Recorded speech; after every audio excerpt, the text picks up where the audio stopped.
morning po sa inyong lahat. Ngayon nga po update tayo, biyaheng eastbound naman tayo, no? At gagamitin nga po natin itong C5 South Link. Check natin yung ibang segments kung ano na nga pong update. Unfortunately, tayo nasa radius ng airport, so bawal po magpalipad ng drone, no? So gagawin po natin ay babaybay lang tayo, POV natin yung ating driver's seat at check natin kung ano namang progress dito sa ibang segment nitong expressway. So itong segment na ito, nagbukas to nung early last year, late last year pala, no? Hanggang Sukat Road lang po muna yung unang segment, no? Well, actually ito nga exit dito sa extension ng C5 road, no? And then yung entrance niya is dyan nga po sa may Sukat Road. So again, tayo'y babaybay hanggang sa pagbaba ng Taguig, no, sa C5. And alam ko bawal na rin yung U-turn dito pag gagamit ka ng C5 extension eastbound, no? Yun po yung check natin ngayon, mga paps, dahil tayo matagal-tagal na nga po hindi nakapunta dito sa parting ito ng Sukat or Taguig. And by the way, yung ating RFID na gamit dito is yung Easy Trip, no? Yun yung kay Pangilinan. Kaya mga paps, yung diretso na yan na yung papunta sa Merville, no? Which is ginagawa pa for now.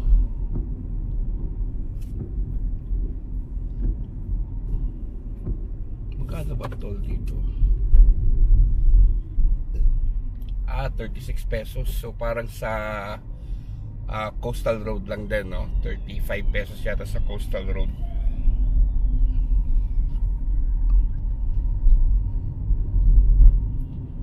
So ito yung exit niya sa C5 extension. Ang ginagawa dito before is nag-U-turn dyan sa may yung sa ilalim ng flyover dyan, ano? Para makapunta nga po tayo ng eastbound.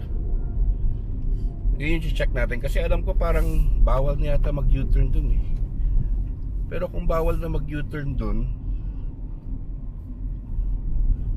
lalabas pa ba tayo ng ng Dr. A. Santos?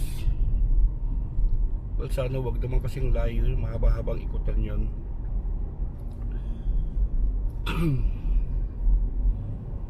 Sige, so ito yung segment na dinaanan natin, which is yung bagong bukas, no?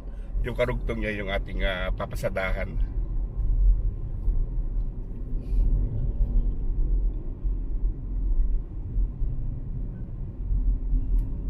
Dito sana pwede pa mag-U-turn sa ilalim. No left turn. No left turn, pero pwede mag-U-turn. Ayan, pwede naman pala. So from there pala, bawal na tayo lumabas ng Dr. A. Santos, no? Bawal na yata gamitin yung exit dyan pa Sukat Road. So anyway, tayo naman talaga yung eastbound tayo. So babaybayan nga natin yung sa may Kaingin, dyan sa Multinational, kung ano na bang situation dyan sa, kasi naalala nyo dati sa Kaingin Road yung merong mga informal settlers, di ba? Unti-unti na binabakbak yun before. And ngayon nga po tingin ko nabuksan na siya totally. Pero hindi po siya part ng expressway, binuksan na talaga siya ng LGU.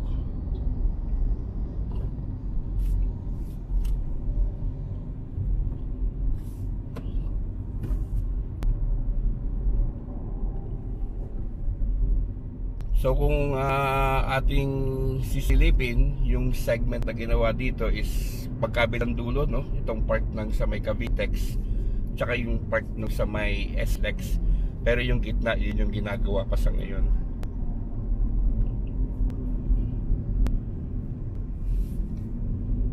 And by the way mga paps, NCAP, so anong masasabi ninyo?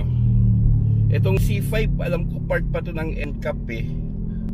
I'm not sure lang kung itong extension na, pero yung main C5 siguro pagbaba natin ng Taguig, alam ko kasama sa NCAP yun.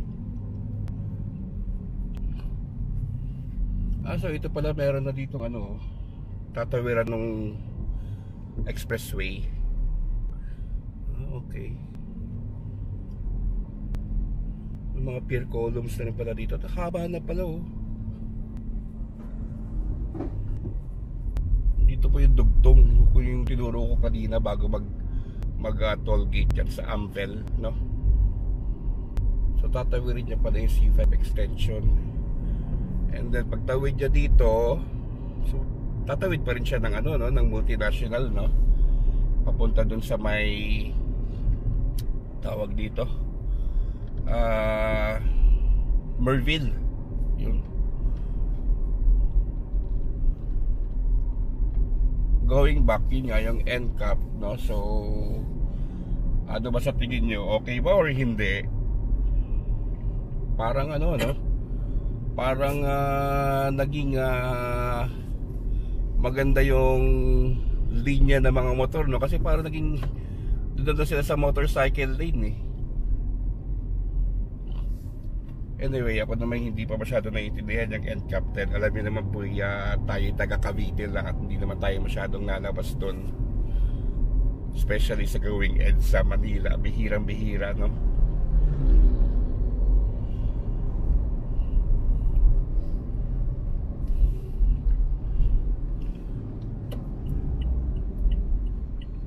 So ano lang naman siguro yan mga paps, ang solusyon dyan sa NCAP is sumunod lang tayo sa batas trapiko. Then I guess magiging okay naman yun.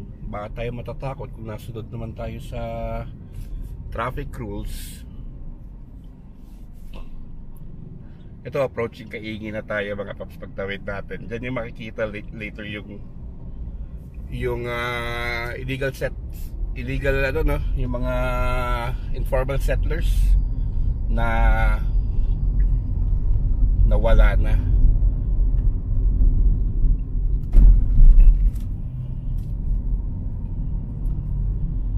Isa sa mga dahilan kasi dito kaya nasira yung kalsada before, yung maraming ano dito eh, no? Logistics company, lalaki ng truck.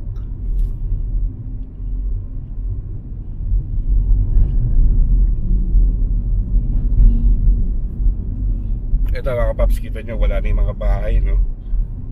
Remember dito yung time dati na yun yung ano, dito yung time dati na sobrang haba ng traffic dahil nga po sa salubungan lang yung lane, no?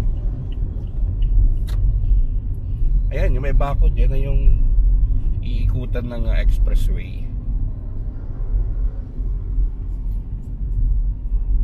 And then dudugtog na nga po yan dito sa segment naman na natapos din at binuksan lang din to last year.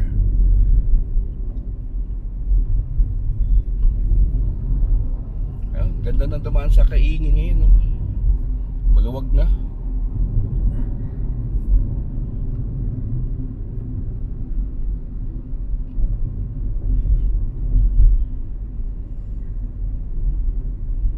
Totally binaklas na talaga yung mga bahay dito.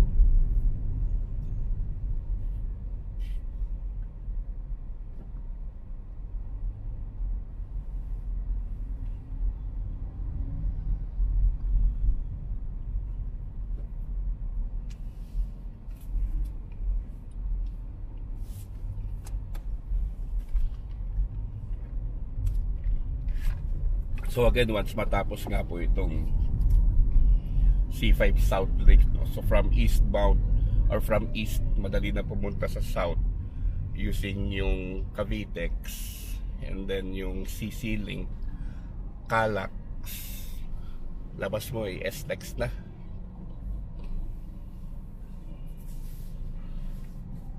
And then kung ikaw na may pa southbound naman or pa northbound galing kang south, yun nga, SLEX, Calax, CC Link, Cavitex, C5 South Link, and then labas ka na ng Skyway, northbound, NLEX, SCTEX, TPLEX. So nasa norte ka na.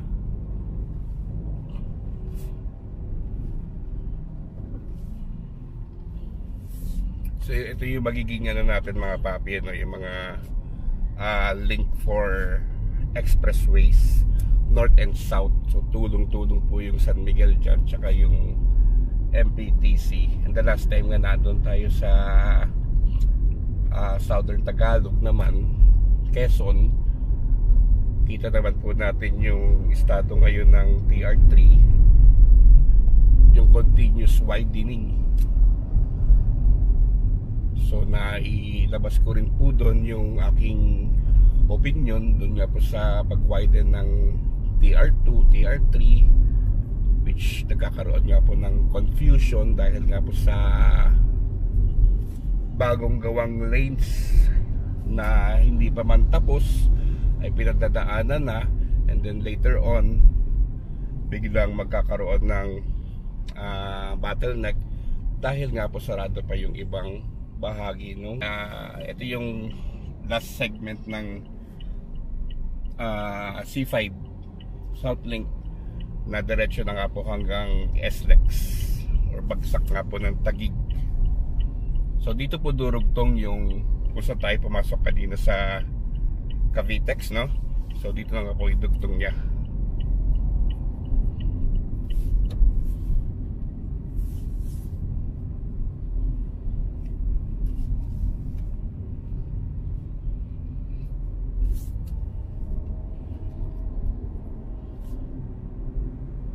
Again, yung connectivity ng expressways natin mga papi, no, unti-unti na nga po nabubuo yan from north to south. Alam po sa may La Union may gagawin pa dyan extension ng TPLEX.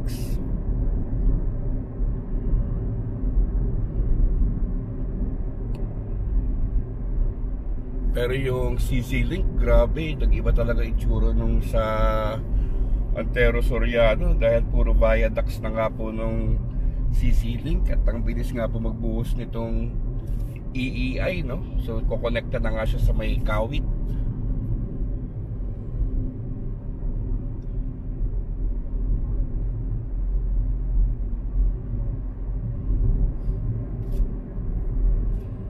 So yung sa baba natin, yun yung C5 extension going Merville.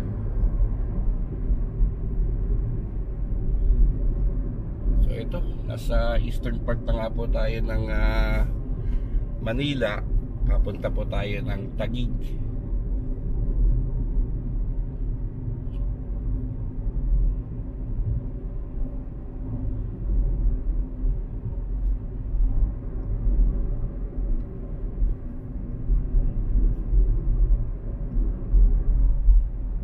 I guess yung C5 na part ng NCAP is yung pagbagsak dito. So dahil first time natin na dadaan na may NCAP, eh konting ano lang, hindi naman ingat, pero alam mo yung follow mo lang yung rules, then okay ka na.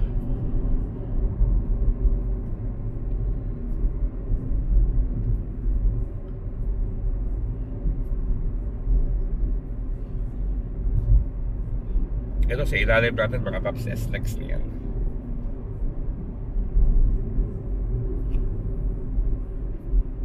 So I guess yun lang, no? Hindi naman natin mapakita ng buo yung alignment nung, teka lang mga paps, na distract ako sa aeroplano. Ganda kasi, sakto-sakto sa camera, oh. Woo! Yun, oh.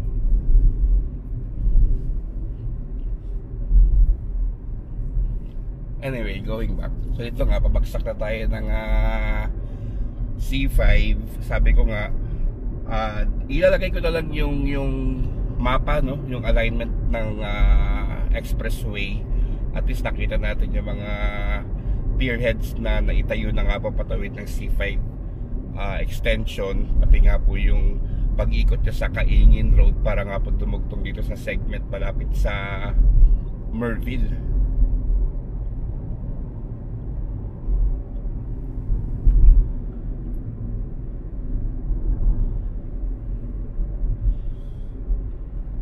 So ito, end of expressway na mga papi. Panibagong toll fee na naman po, no?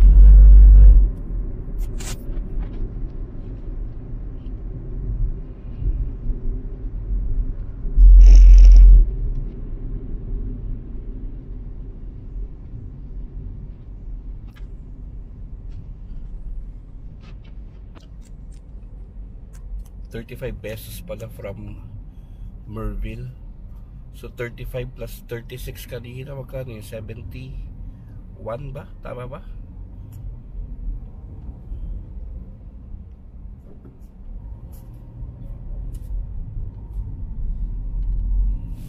So ayan, C5 na tayo. Eastbound mga paps, papuntang Padre Pio. Kung gusto nyo, dire-diretso Pasig.